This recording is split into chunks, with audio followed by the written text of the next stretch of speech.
बोली बोली थावे वाली मैया की जय।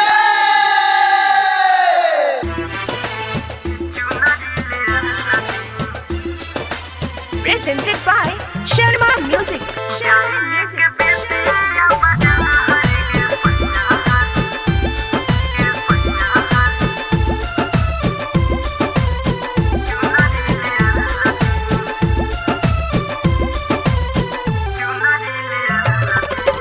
चढ़ी गइल बाटे ना बारात सैया हाली चुनरी ले आदी।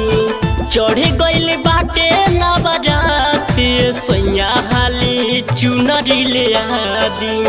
चुनरी ले आदी सैया चुनरी ले आदी। चुनरी ले आदी सैया चुनरी ले आदी। जाई एक बेतिया बाजार के सैया हाली चुनरी ले आदी।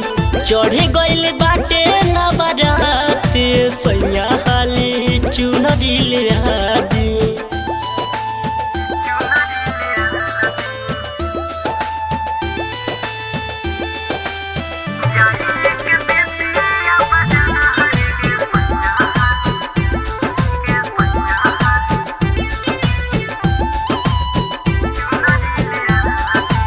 मन में बलल सा सैया कल सालिया दी। लाल बढ़ा बुलावा सैया मालिन से मंगा दी। ए जी मन में बलल सा सैया कल सालिया दी। लाल बढ़ा बुलावा सैया मालिन से मंगा दी।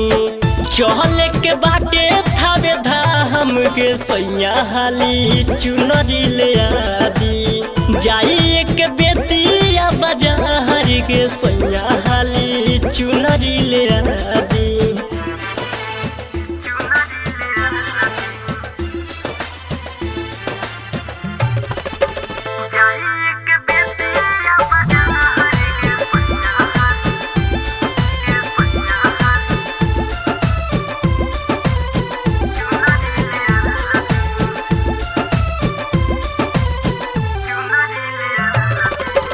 राइटर आकाश हमार मानिल ना बात हो। 9 दिन 9 राति भूखब ना बुरात हो। ये जी राइटर आकाश पिया मानिल ना बात हो।